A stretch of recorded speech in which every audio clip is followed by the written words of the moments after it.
네, 안녕하십니까. 2022년 10월 14일 오전 시장 안내드리겠습니다.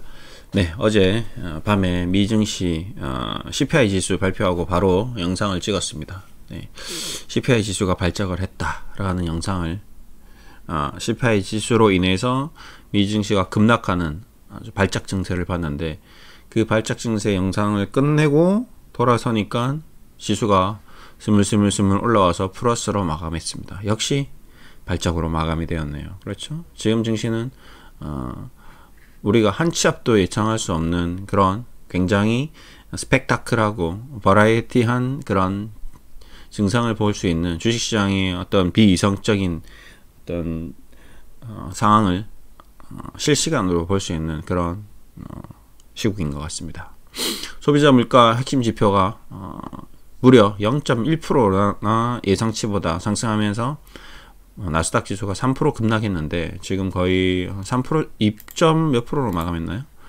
2.2%로 상승했으니까 거의 5% 정도 지수가 올라왔네요. 엄청난 힘이었습니다. 그 이유를 들어보니까 이제 물가가 정점을 찍은 게 아니냐, 이제 금리 상승이 이제 막바지에 치다른 게 아니냐, 이제 이렇게 또 결론을 내렸습니다. 재밌죠? 네. 0.1% 예상 밖에 지표가 나와서 깜짝 놀랐는데, 또 그게 이제 바닥이 아니냐라는 이상한 해석을 또 하고, 다양하게 사람들은 시장을 바라보는 것 같습니다. 그래서 한 사람의 생각이 중요하지 않고, 주식시장은 약간 지금 이제 시대에 맞지 않는 단어이지만 미스 코리아처럼 10명의 심사위원, 100명의 심사위원이 모두가 만족하는 그런 합치에 이르렀을 때 뭔가 최고가 된다, 최고의 미스 코리아 진이 되듯이, 주식시장은 다양한 사람, 70억 인구가 모두 오케이 했을 때 그제 비로소 움직이는 것 같습니다. 어쨌든 어제 수많은 사람들의 미국에서 증시가 이제 바닥이 아니냐라는 신호로 해석을 해버리는 그런 기염을 토하면서 반등이 나왔습니다. 너무나도 다행스럽습니다. 저의 생각이 틀렸네요. 네, 틀려서 다행입니다. 저는 제 생각이 늘 틀렸으면 좋겠습니다. 이제 앞으로 맨날 주식시장이 앞으로 급락할 거다라고 예상을 하면서 영상을 찍으면 더 좋은 결과가 나오지 않을까, 이런 말도 안 되는 희망을 가지고 있습니다. 그래도 여기 계신 모든 분들이, 주식 투자하시는 모든 분들이 수익이 나는 구간으로 접어든다면 저는 괜찮습니다. 제가 돌팔매질 당하고 욕을 먹고 최악의 경우가 되더라도 주식시장만 올라가면 저는 오케이입니다. 제가 자문드리는 모든 분들이 주식 투자로 부를 거두시고 굉장히 좋은 결과가 나오고 앞으로 큰 수익으로 마무리된다면 저는 그 이상 기쁠 일이 없을 것 같습니다. 앞으로 여러분들도 마찬가지, 제 방송을 보시는 모든 분들이 주식 투자로 손실을 다 많이 하고 수익으로 다 전환되고, 모두가 행복한, 원래 처음 주식 투자를 시작했을 때 행복한 그 기대감으로 행복으로 마감이 되었으면 좋겠습니다. 어쨌든 계속 좀 얘기를 드리겠습니다. 어쨌든 대형주, 금융주 전반으로 빅스도 떨어지고 주식시장이 좋아지는 쪽으로 다 돌아왔습니다. CPI 지수는 안 좋습니다. 안 좋게 나왔기 때문에 안 좋게 마무리되었고요. 그거에 대한 해석이 좋았다. 이제 금리가 이제 더 이상 이제 좀 상승하는 데 있어서 더 이상 추가적인 급등은 이제 좀 요원하지 않을까, 이런 식으로 굉장히 드라마틱하게 해석을 했습니다. 어쨌든 좋습니다. 네. 그렇게 끝났고요. 이제 증시를 좀 보겠습니다.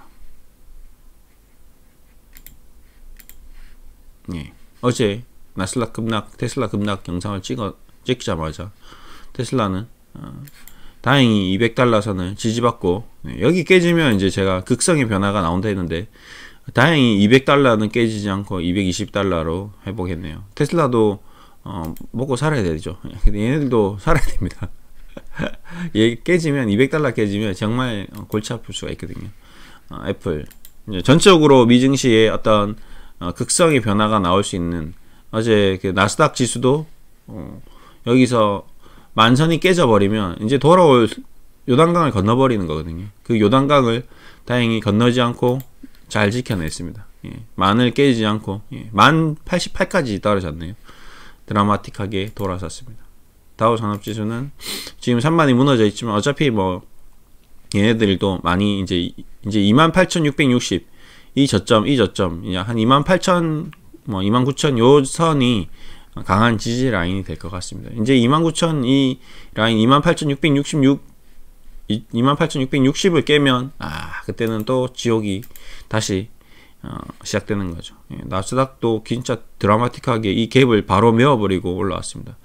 이런 일은 흔치 않은 일인데 굉장히 강한 모습을 보였습니다. 좋습니다. 어쨌든 이렇게 되어서 저는 너무나도 다행인 것 같습니다. 여러분도 너무나도 다행인 것 같습니다. 오늘 아침에 눈 뜨자마자 시퍼런 하늘을 스머프의 나라를 보는 게 아닌가 우려했는데 그래도 잠들기 전에 이미 증시가 플러스로 돌아서는 걸 보고 저도 잠이 들어서 그래도 악몽은 꾸진 않았습니다. 무난하게 잤습니다. 여러분들도 푹 잘 잤을 거라고 생각합니다. 예. 아마존 전반적으로 지수가 살아나고 개별 종목들이 직전 저점이 붕괴되지 않은 선상에서 좀 마무리된 것 같습니다. 메타도 돌아왔고요. 엔비디아 쭉 돌아왔습니다. 그렇죠? 이제는 이제 어제의 저점, 이제 정말 중요한 지표가 하나 나왔습니다. 이제 CPI 지표도 나왔고 물가 상승에 대한 어떤 이제 정점에 대한 신호가 나와서 신호로 해석했는데 이 저점이 무너진다. 그러면 진짜 다시 이게 휩쓸, 그러니까 거짓 신호일 수가 있는 거죠. 주식시장은 늘 거짓 신호가 있습니다. 우리 주식 하다 보면 N자형 파동이라는 게 있는데 N자형 상승 돌파 파동이 있고 N자형 하락 돌파 하락 붕괴 파동이 있습니다. 그렇죠? 하락하다가 반등 나오고 이게 붕괴돼 버리면 이 저점이 무너지면 계속 극성이 바뀌는 거죠. 지지선이 저항선으로 지지선이 저항선으로 되면서 하염없는 추락을 하게 됩니다. 그 저점이 자꾸 무너진다는 건 좋지 않죠. 근데 이제 상승 삼각형이요. 이제 저점이 높아지는 지금 어떻게 되나요? 방금 이 LIM 이 종목 같은 경우는 저점이 점점 높아지는 상승 삼각형 패턴을 보이고 있거든요.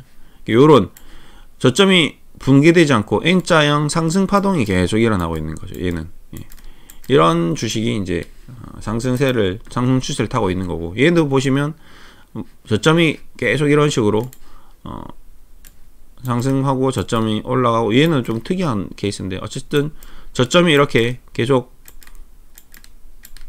낮아졌습니다. 그렇죠? 낮아지다가 이제 어느 정도 저점이 지지받고 반등이 나와야 되는데 이 시점에서 반등이 나오지 않고 밀려버리면 이제 골치 아픈 거죠. 그래서 어제 우리 간밤의 증시는 굉장히 좀 중요한 국면이다.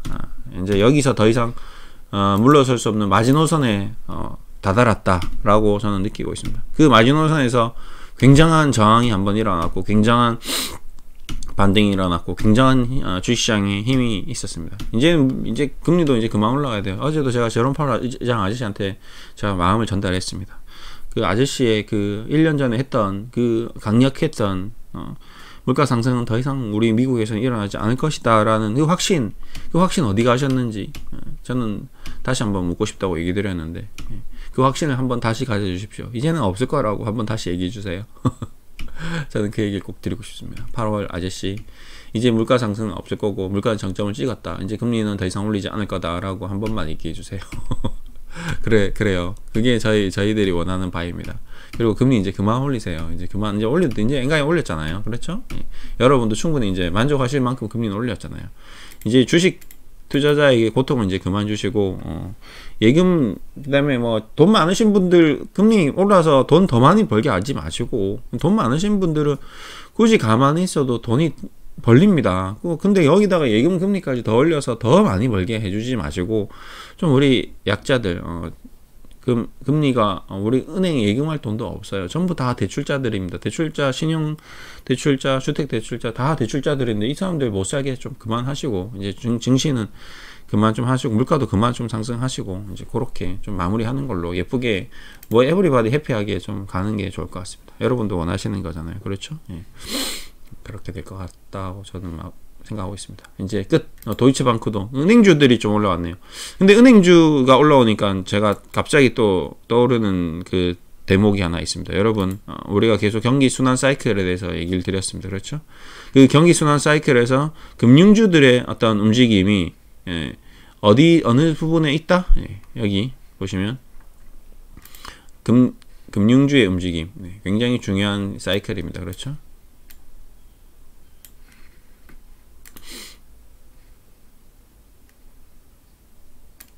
여기서 보시면 증시의 바닥, 그리고 경기의 어떤 바닥일 때 금융주의 움직임이 나온다. 여기 보시면 그렇죠? 이제 유틸리티, 경기 소비재, 증시가 이제 바닥에서 턴어라운드 할 때 금융주가 상승한다라고 여기 나와 있죠. 그렇죠? 바닥에서 턴어라운드 할 때 경기는 계속 하향 곡선을 그리고 있습니다. 그렇죠? 금융주가 올라왔는데 경기는 저점을 향해서 가고 있는 중이죠. 여기서 만날 크로스가 되잖아요. 그렇죠? 유틸리티, 경기 소비재가 지금 최근에 경기 소비재가 움직였습니다. 그렇죠? 이제 여기서 금융주가 오늘 움직였다는 건 굉장히 조무적입니다. 도이체방크가 움직였다는 거. 그 다음에 미국의 보시면 뱅크 오브 아메리카가 움직였습니다. JP 모간 체이스가 움직였어요. 그럼 우리나라도 뭐 은행주라든지 그 다음에 증권주, 이제 증권주가 움직인다. 오늘 만약에 뭐 미래셋, 뭐 키움증권, 한국금융지주가 뭐 5% 이상 급등한다. 그러면 증시가 어느 정도 바닥을 지났다라는 신호가 뭐 거짓이든 진짜든 그런 신호가 하나 나온 거죠. 그 신호가 하나 나왔다라고 볼 수 있습니다. 그래서 오늘 증시에서 주요하게 봐야 될 부분은 금융주의 움직임을 집중해서 봐야 됩니다. 그러고 나면 이제 자동차가 움직이니까 현대차, 기아차가 더 치고 나가겠죠. 그러면 이제 증시는 바닥을 치고 경기 사이클은 바닥을 향해 가고 있는 정점. 자동차 주식들이 급등하고 있다. 그러면 경기 사이클은 거의 바닥권에 도달했다라고 이제 이 증시 사이클은 경기 사이클은 얘기하는 거죠. 그게 100% 사실은 아닙니다. 무조건 확정되어 있는 건 아닙니다. 과거의 이런 경기 흐름에 따라서 업종별 사이클이 이렇게 돌았더라라는 거지 100%는 아니니까 아직 단언하기는 어렵고요. 대신에 좋은 신호가 하나 나왔다라는 얘기를 좀 전해드리고 있습니다. 뭐 오늘 뭐 어떻게 될지 모르겠습니다. 그동안 뭐 너무 국내 주시장은 혼나고 맞고 얻어터지고 싸우고 뭐 그냥 거의 처참하게 피폐해진 상태입니다. 이제 뭐 더 이상 뭐 할 것도 없어요. 이미 주식이 다 떨어졌습니다. 이제 금융당국이 뭐 여기서 증권펀드를 가지고 온들 뭐 공매도 금지 조치를 한들 우리 국민들은 이미 다 실망을 해버렸습니다. 이제 우리 국민들은 더 이상 기대하는 바가 없어요. 너희들에게는 기대할 게 없다. 정말 실망할 것밖에 없구나. 역시 기대하지 않았는데 역시 실망밖에 주지 않는구나.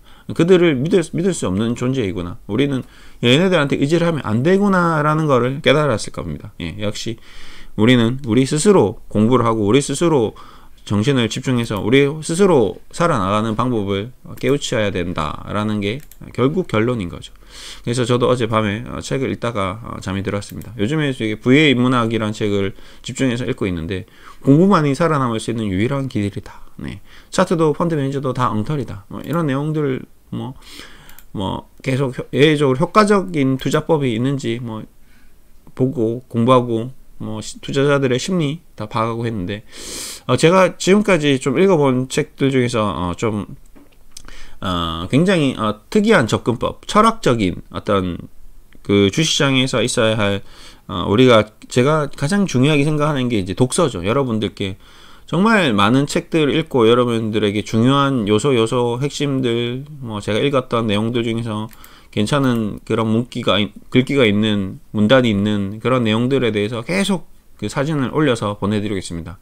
뭐 피터 드리커의 어떤 경영학, 뭐 그 다음에 비성적 가열시장, 그 다음에 뭐 VH 사선, 그 다음에 금융위기 매니악, 그 다음에 뭐 이제 그 동기부여 관련된 마지막 몰입, 그 다음에 뭐 10배 노력하는 인피니티 게임, 뭐 엄청난 책들을 제가 읽었던 내용 중에서 바이오, 그 다음에 내용들 10배 노력하는 이 책도 굉장히 괜찮았고요. 이렇게 책을 열심히 읽으면서 여러분들께 이제 그 전하고자 하는 메시지는 결국 여러분 스스로가 똑똑해지고 여러분 스스로가 공부하고 노력하면 결국 부를 거둘 수밖에 없다라는 그 내용이 맞구나 라는 생각을 또 한 번 더 확인하게 해줬던 책이 바로 이 책이었습니다. 부의 문학 이 아저씨도 돈 많이 버셨더라고요. 우석이라는 이분. 자기도 책을 엄청나게 많이 읽었고 그 수많은 책들 중에서 이제 인문학 책, 뭐 철학책을 통해서 주식시장에 대해서, 금융시장, 부동산 시장에 대해서 해석하고 그거에 대한 얘기를 전해주고, 그리고 그 과정에서 그 수많은 경제학자, 노벨 경제학 수상자들의 얘기를 중시에 해석해서 풀어서 여러분들께 알기 쉽게 전해주는 이 모습을 봤을 때, 이 사람 정말 똑똑하다, 대단하다, 이렇게 열심히 노력하고 공부를 하면 부를 거둘 수 있구나 라는 생각을 또 했고요. 여러분도 마찬가지입니다. 주식시장에서 돈을 벌 수 있는 가장 빠른 길은 독서입니다. 그거는 확실해요. 그래서 이 사람도 이렇게 얘기를 했습니다. 책을 읽는 이유는 주식시장에서 그 해답을 얻기 위함이 아니라 이 주식시장의 이 다양한 변수들, 다양한 변화들을 자기 스스로 해석할 수 있는 힘을 기르기 위함이다 라고 얘기를 했는데, 저도 늘 얘기 드렸던 부분입니다. 그 이면에 있는 부분, 우리가 알 수 없는 부분, 정말 중요한 그런 것들에 대해서 최종적으로 본인이 판단하고 해석하고 결정을 내려야 되기 때문에 그거를 할 수 있는 생각의 힘, 어떤 사고의 힘이 좋아져야 되는데, 그거를 할 수 있는 유일한 방법이 독서다 라고 얘기를 드렸는데, 그 얘기를 또 같이 했던 것 같습니다. 여러분, 공무원이 살아남을 수 있는 유일한 기회입니다. 열심히 공부하십시오. 저는 이 얘기를 드리면서 오늘 또 장 준비하겠습니다. 그리고 그동안 많이 빠졌던 카카오 그룹주라든지, 그 다음에 폭락했던 또 게임주라든지, 이런 쪽에서 오늘 어떻게 반등이 나오는지 또 살펴볼 필요가 있고요. 볼 게 딱 한 3가지 섹터가 있겠죠. 화장품 너무 폭락했죠. 그 다음에 게임, 바이오, 게임, 그 다음에 인터넷 그 플랫폼 관련 주식들, 그리고 금융주들이 상승하는지, 그럼 경기 턴어라운드 이 신호가 이제 잡혀 나오는지, 그 다음에 자동차가 뭐 어떤 식으로 움직이는지, 이런 것들, 경기 소비재는 그러면 이제 떨어지는 것인지, 뭐 오늘 KT, KTNG 이런 아이들이 하락을 하면서 금융주가 반등이 나오면 이제 주식시장이 바닥이, 이제 무릎에서 정강이에서 복숭아뼈, 복숭아뼈에서 발바닥까지 가는 이 과정에서 어딘 섹터에서 지금 그러면 이제 복숭아뼈를 지나고 있는 것인가? 이런 생각을 할 수 있는. 근데 그 복숭아뼈를 지나고 있는 것이 사실인지 거짓인지, 휩소인지, 진짜 신호인지 가짜 신호인지, 그것도 나중에 판단을 해야 됩니다. 근데 복숭아뼈 지나는 줄 알았는데 발바닥으로 또 쳐 내려가는 경우가 생길 수 있다. 그게 주식시장이다. 그게 바로 또 거짓 신호일 수 있다. 이런 것들 항상 오늘 볼 게 많네요. 오늘 관전 포인트가 굉장히 많습니다. 아무튼 집중해서 증시를 좀 체크해야 될 것 같고요. 아무튼 결론적으로 정말 다행입니다. 어제 밤새 힘들었던 분들, 그 다음 앞으로 최근에 숨도 못 쉬고 압박을 받았던 분들 한숨 돌리는 그런 국면이 와서 다행입니다. 그래요. 우리도 좀 살자고요. 자, 화이팅 하겠습니다. 감사합니다.